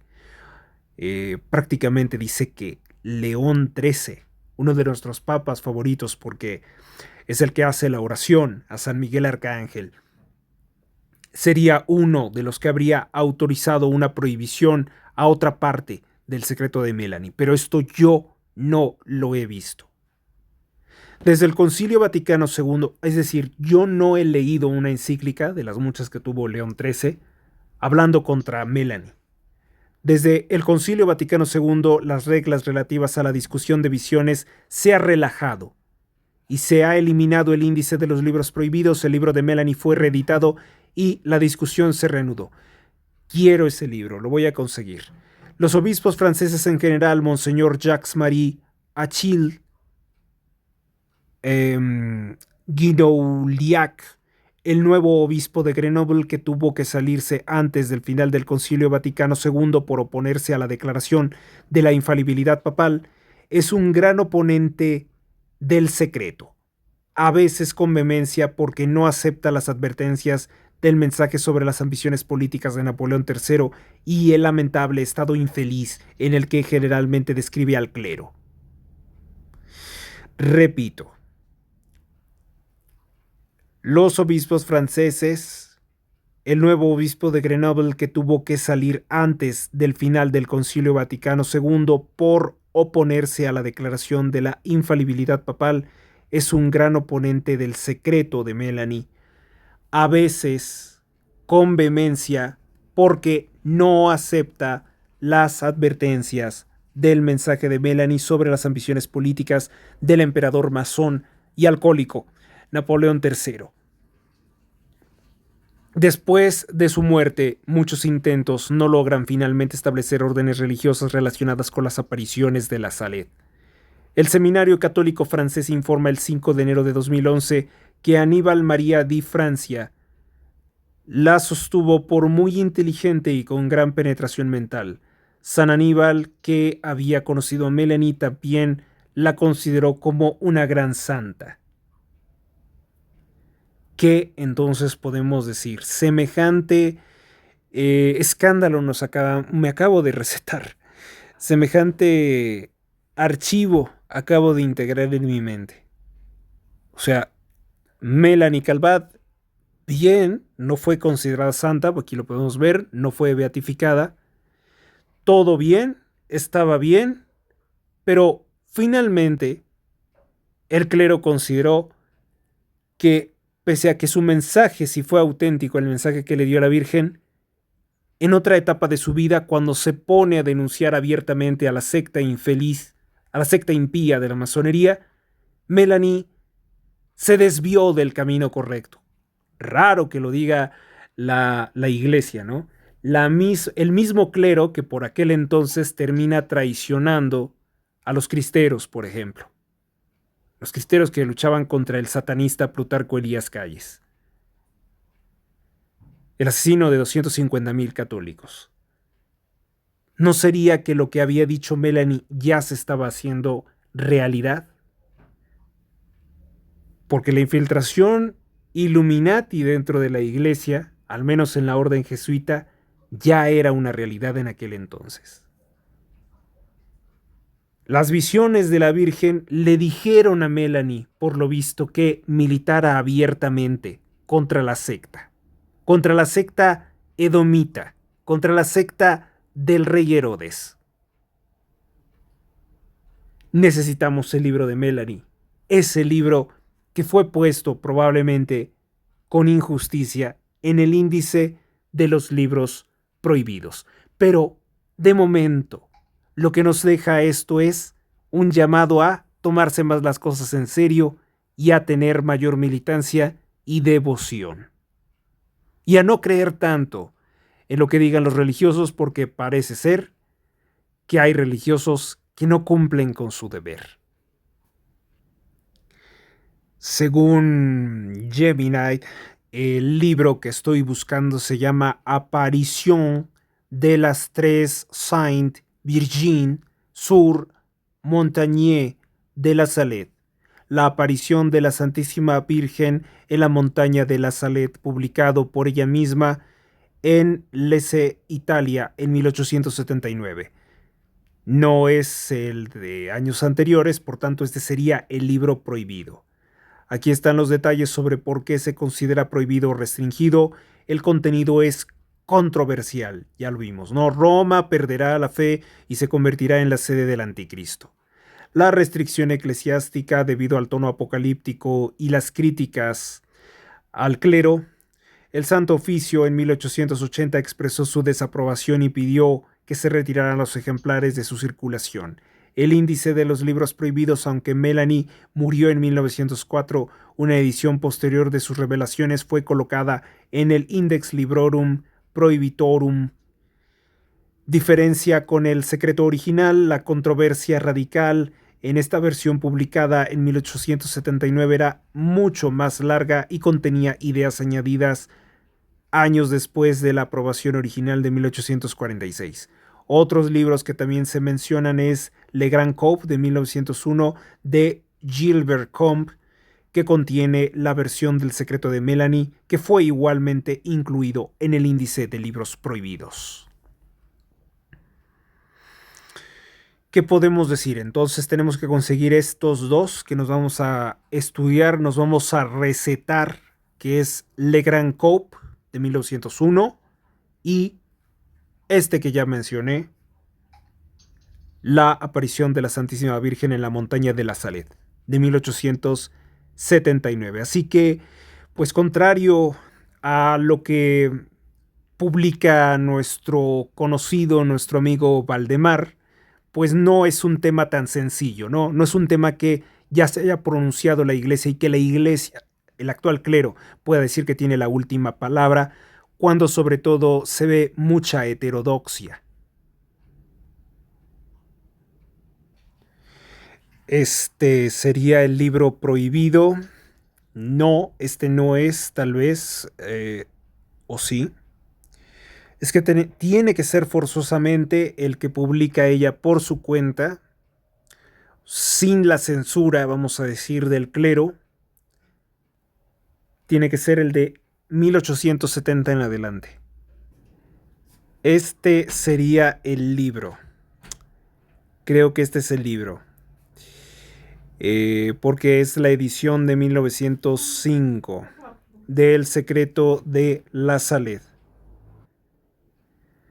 ¿Cuál sería la confrontación de esto? ¿No? Pues que la señora Melanie respondiera por qué en su principio no reveló el secreto completo, que porque la Virgen le dijo que no lo hiciera hasta que fuera el tiempo apropiado.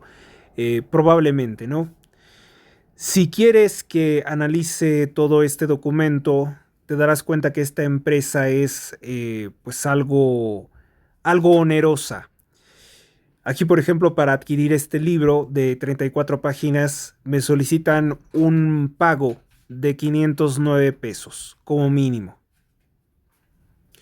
Está en francés y hablaría precisamente de este mensaje secreto. Creo que es este. Creo que este es el libro que necesitamos. Que se tendría que ver exactamente como este que estoy presentando aquí.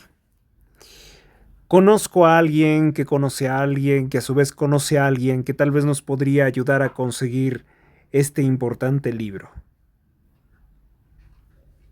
Más fiablemente sería este el libro porque incluso está firmado directamente por ella. Lo estaría publicando precisamente la editorial Lulu, o Lulu supongo que se pronuncia, por la canadienfrançais.org, El secreto de la Saled.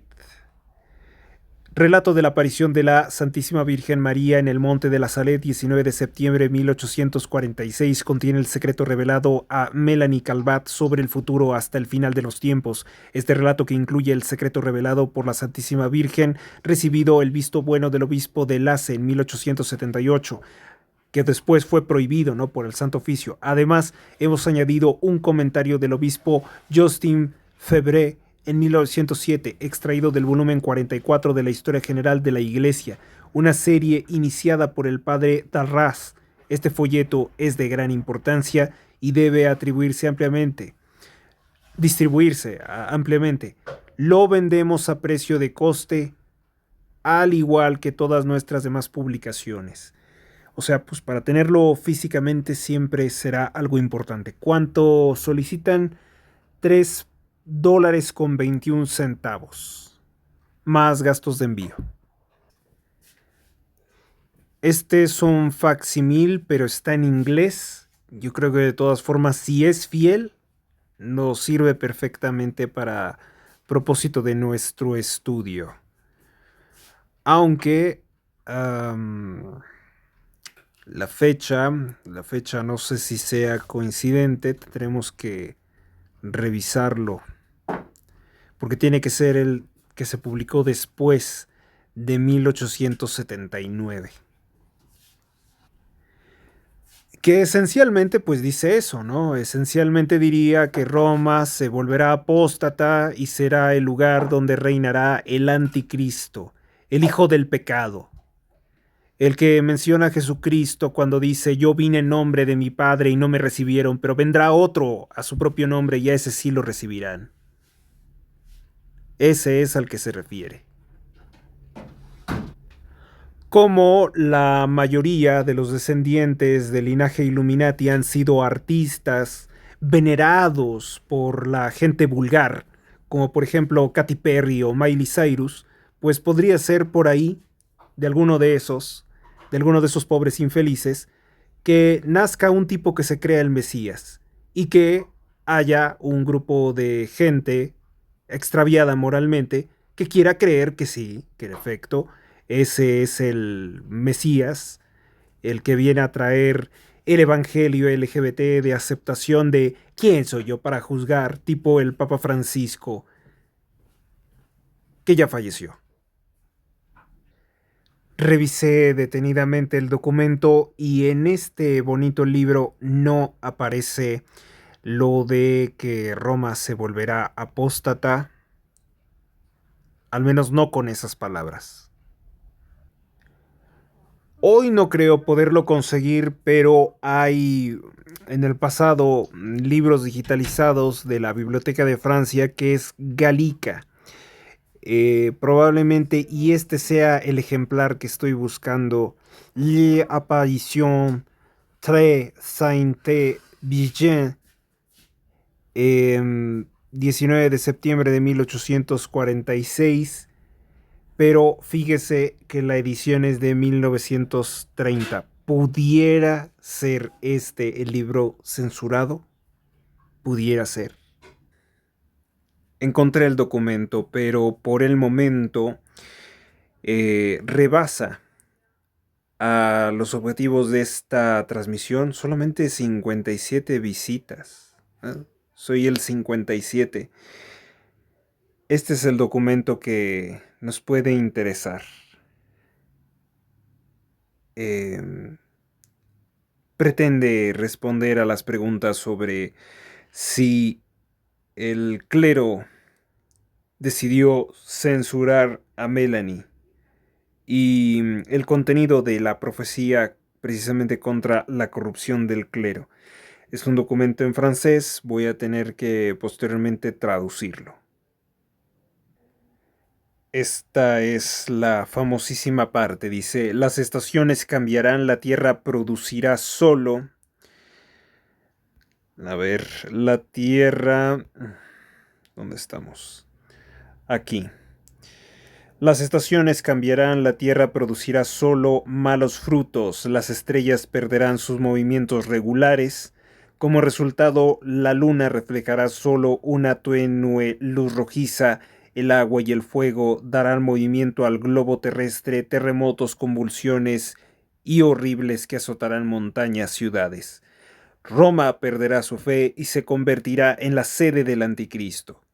Los demonios del aire junto con el anticristo realizarán grandes maravillas en la tierra y en el aire, y los hombres se corromperán. Están atrayendo a más y más. Dios cuidará de sus siervos fieles y de las personas de buena voluntad. El Evangelio será predicado en todas partes, todos los pueblos y todas las naciones conocerán la verdad.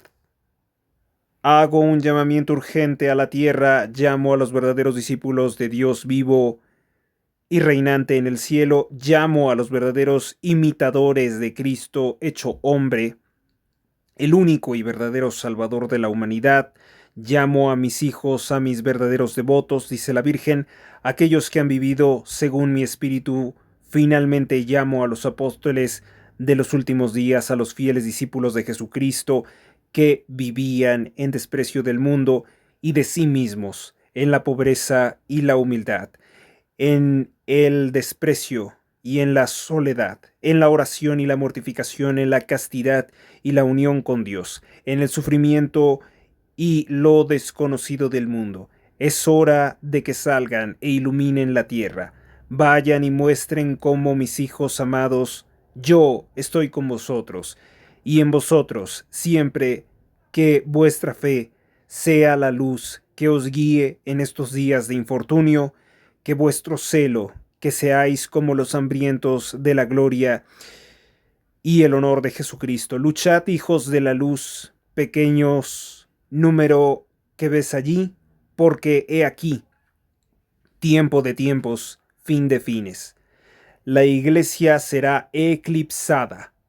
El mundo está consternado, pero aquí, he aquí, Enoc y Elías, los únicos que no murieron porque se los llevó Dios en cuerpo y alma, o sea, me refiero a los únicos seres humanos, llenos del Espíritu de Dios, ellos predicarán con el poder de Dios, predicarán con el poder de Dios. ¿Qué pasa aquí? Y los hombres de buena voluntad, o sea, se refiere a los hombres en quien Dios se complace, creerán en Dios y muchas almas serán consumadas. Harán grandes progresos mediante el poder del Espíritu Santo y condenarán los errores diabólicos del anticristo. Ay de los habitantes de la tierra, habrá guerras sangrientas y hambre y plagas y enfermedades salvajes. Habrá lluvias de granizo aterrador y animales truenos que sacudirán las ciudades, temblores, deslizamientos de tierra que envolverán países. Se oirán voces en el aire. Los hombres lucharán cabezas contra cabezas. Muros llamarán a la muerte y al otro lado la muerte será su tormento. La sangre correrá por todos lados. ¿Quién podrá conquistar si Dios no acorta el tiempo de la prueba?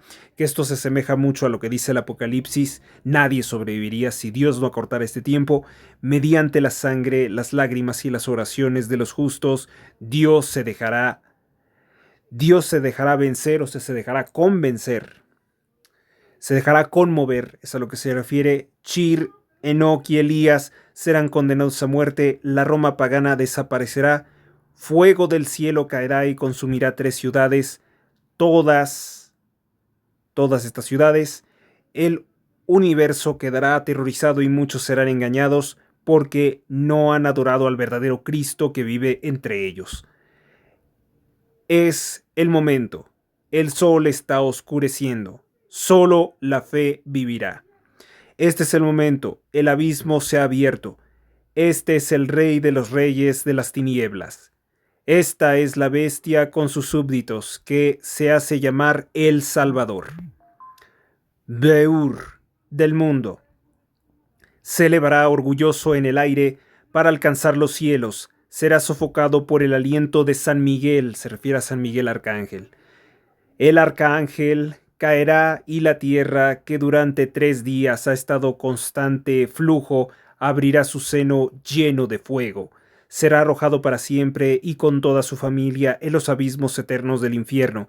Entonces el agua y el fuego purificarán la tierra y consumirá todas las obras del orgullo humano y todo será renovado. Dios será servido y glorificado. Curioso, ¿no? Que este texto tan impactante no esté disponible fácilmente en internet. Y ojo, vamos allá a concluir con esto señalando que lo que se dice, por ejemplo, de la Virgen de Lourdes, no encontré sustento real, no encontré un documento, pero de lo que se dice de la Virgen de la Salet, que es referente a la corrupción del Vaticano, sí existe este texto, sí lo escribió Melanie, pero la iglesia ya no se lo aceptó. Porque dicen que quería quedar bien ¿con quién? Con un rey masón, con un emperador masón, con Napoleón III, que tanto daño hizo a España y América. Dice esta parte número 4. Luego la Santísima Virgen me dio también en francés la regla de una nueva orden religiosa que también no se la acepta, creo que el clero católico, según lo que hemos leído. Después de darme la regla de esta nueva orden religiosa, la Santísima Virgen continuó el discurso de esta manera. Si se arrepienten, las piedras y las rocas se convertirán en trigo, y las patatas se encontrarán en sembrados por la tierra. ¿Rezáis bien, hijos míos? Ambos respondimos, oh no, señora, no mucho, no rezamos mucho. Ah, hijos míos, hay que hacerlo bien, mañana y tarde. Quizá tal vez otra de las confrontaciones que pudiera tener Melanie sería que su compañero Maximiliano no tuvo esta misma defensa, no tuvo esta misma posición. ¿Por qué sería eso, no? O al menos yo no conozco aquí, de todo lo que hemos leído, un texto que sea similar por parte de Maximiliano. Declaró, cuando no podáis hacerlo mejor, es decir, rezar, rezad un Padre Nuestro y un Ave María, y cuando tengáis tiempo, puedas hacerlo mejor, dirás más. Claro, esto es lo que pues hago yo prácticamente todos los días. No siempre puedo rezar el Santo Rosario, pero la Virgen le dijo a Melanie que bastaba por lo menos con rezar el Padre Nuestro y el Ave María todos los días. Solo unas pocas mujeres mayores van a misa, las demás trabajan todo el verano, los domingos y el invierno. Cuando no saben qué hacer, solo van a misa para burlarse de la religión. Durante la Cuaresma van a la carnicería. Cariño, como los perros, van a la carnicería como los perros, es decir, a desear lo que no pueden poseer, la carne. ¿No habéis visto trigo podrido, hijos míos? Ambos respondimos, oh no, señora. La Virgen María habló con Maximino, pero tú, hija mía, debes de haber visto alguna vez cerca de la esquina con tu padre. El hombre de la habitación le dice a tu padre, ven a ver cómo se está echando a perder mi trigo. Fuiste, tu padre tomó 2 o 3 espigas de trigo en la mano y las frotó. Y se hicieron polvo, ¿no? Se desmoronaron hasta convertirse en polvo. Luego, al dar la vuelta cuando estabas a solo media hora del cuerpo, tú, el padre, te dio un pedazo de pan diciendo, toma, hijo mío, come este año porque no sé quién comerá. O, o el año que viene no sabe quién comerá si el trigo se echa a perder así. Maximino respondió, es muy cierto, señora, no lo recordaba. Y este documento es el más importante, merecería un podcast, un audio aparte, que obviamente también estará para nuestro grupo de lectura, un resumen también, este resumen también. Bueno, pues gracias a Dios, gracias a ustedes que también están ahí escuchando, no es esto popular para las masas, es un documento de 21 páginas que también lo voy a compartir en nuestro grupo de estudio. Yo soy Héctor Rosales, gracias por tu atención, Dios te bendiga hoy, mañana y siempre, y creo que hoy hemos desentrañado pues esos misterios, al menos estos dos, y tangencialmente pues hablamos de Maximiliano, de Víctor Hugo, de tantas cosas, ¿no?, que nos involucran, que es la integración de México por su fe, por su historia en los grandes acontecimientos internacionales. Terminamos satisfactoriamente.